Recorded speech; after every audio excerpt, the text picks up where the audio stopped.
नमस्कार, मैं पंकज प्रसून। आज के मुख्य मुद्दे पर चर्चा करें उससे पहले दो तीन बड़ी खबरें हैं जिसके बारे में बता देता हूं। पहली खबर यह है कि केंद्रीय मंत्रिमंडल में बदलाव या फेरबदल होने वाला है।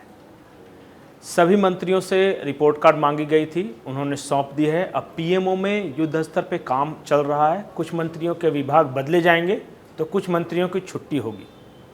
2024 के लोकसभा चुनाव से पहले ये अंतिम फेरबदल होगा मोदी सरकार की कैबिनेट में। दूसरी बड़ी खबर यह है कि जेपी नड्डा, जो कि भाजपा के राष्ट्रीय अध्यक्ष हैं, उनको या तो फिर से रीइलेक्ट किया जाएगा या नए राष्ट्रीय अध्यक्ष की नियुक्ति होगी और ये काम सितंबर से शुरू हो जाएगा।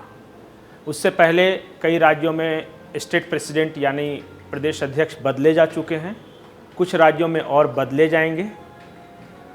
तो तीसरी बड़ी खबर यह है कि जो कि झारखंड के संगठन मंत्री थे, आए हैं नए भाजपा के करमवीर सिंह, उनके नेतृत्व में पहली बार कोई बड़ा कार्यक्रम होने जा रहा है। गिरिडीह के पारसनाथ में 3 दिवसीय प्रशिक्षण शिविर का आयोजन किया जाएगा जिसमें 300 कार्यकर्ताओं को बुलाया गया है और इस कार्यक्रम में अर्जुन मुंडा, रघुवर दास, बाबूलाल मरांडी के अलावा केंद्र के कुछ बड़े नेता भी शामिल होंगे, कुछ आरएसएस के बड़े नेता शामिल होंगे।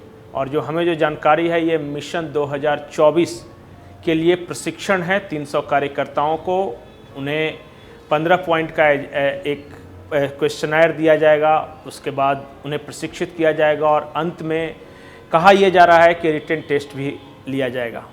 तो ये बीजेपी के काम करने का अपना तरीका है। एक और बड़ी खबर, दीपिका पांडे सिंह कांग्रेस के महागामा से विधायक है। 2017 में आपको याद होगा एक मामला था जब वो एक रोड जाम कर रही थी एक व्यक्ति की सड़क दुर्घटना या मौत के बाद और उनके खिलाफ एफआईआर हुई थी। इससे दीपिका पांडे सिंह नाराज़ भी हुई थी। आज उस मामले में दीपिका पांडे सिंह को दुमका कोर्ट से जमानत मिल गई है, लेकिन हर तारीख को उन्हें वहां अटेंडेंस बनाना होगा। कांग्रेस की विधायक हैं और कहा जाता है कि कांग्रेस आला कमान से इनकी बड़ी अच्छी पटती है। तो ये थी आज की बड़ी खबरें। झारखंड में एक चीज़ की चर्चा इन दिनों बहुत हो रही है कि ये जो कैश कांड में तीनों विधायक पकड़े गए थे, इसका असर क्या होगा। आपको पता है कि मुख्यमंत्री के चुनाव आयोग वाले मामले में जांच पूरी हो चुकी है। चुनाव आयोग ने अपनी अनुशंसा भेज दी है राज्यपाल को। राज्यपाल दिल्ली में हैं। ऐसा कहा जा रहा है कि वो विधि विशेषज्ञों और संवैधानिक विशेषज्ञों से राय ले रहे हैं। 24 को राज्यपाल को लौटना है और उसके बाद क्या कुछ होता है वो सब आपके सामने होगा। लेकिन इसी बीच एक प्रकरण और हुआ था और जो कि आरोप लगा था कि सरकार गिराने की साजिश है। कांग्रेस के एक नेता से बात कर रहा था, उन्होंने कहा कि देखिए, झारखंड कांग्रेस 2 तरह की कांग्रेस है।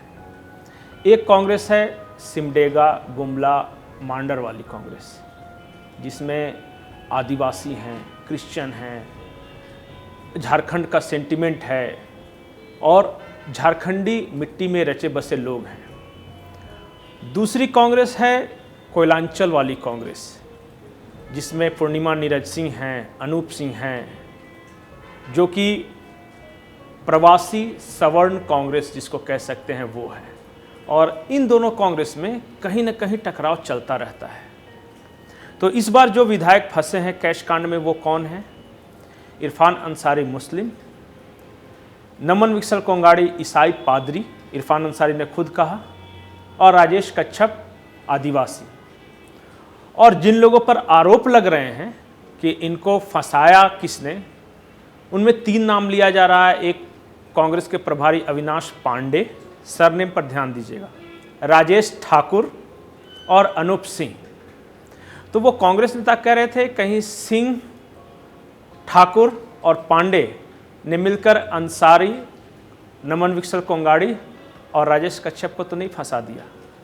तो इस 2 तरह की कांग्रेस में कहीं टकराव तो नहीं है और उनकी माने तो धीरे धीरे ये कलह और ज़्यादा बढ़ेगा ही अगर नहीं संभाला गया वक्त रहते तो।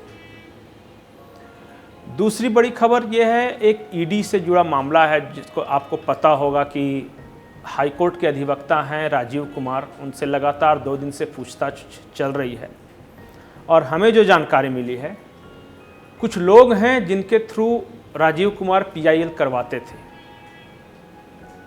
कुछ लोगों को आप जानते होंगे, एक पंकज यादव थे, दूसरे शिवशंकर शर्मा थे।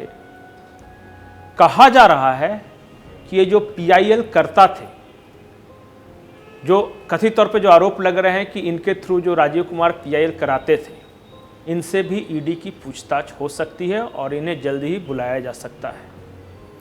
इसके बाद सवाल ये भी है कि राजीव कुमार जिस पैसे लेने के मामले में फंसे हैं, पैसे देने वाला कौन है, तो दूसरा पक्ष कौन है, जो कंप्लेनेंट कौन है।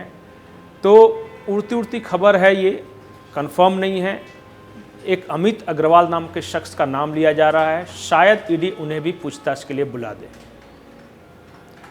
एक जानकारी और है जो कि सूत्रों के हवाले से यह है कि हो सकता है कि राजीव कुमार सरकारी गवाह बन जाएं और उन्होंने पूछताछ के दौरान कुछ ऐसे लोगों का नाम लिया है कि अगर जिनके खिलाफ राजीव कुमार जो कि सबूत मुहैया करा देते हैं ईडी को, तो झारखंड की राजनीति और ब्यूरोक्रेसी में एक बड़ा भूचाल आ सकता है। तो आने वाला वक्त ये चुनाव आयोग के फैसले के लिहाज से, राजीव कुमार के पूछताछ के लिहाज से और जो संगठनात्मक बदलाव होने हैं दिल्ली से लेकर रांची तक, कांग्रेस में और भाजपा में, उस लिहाज से हैपनिंग होगा, दिलचस्प होगा, इंटरेस्टिंग होगा। नमस्कार।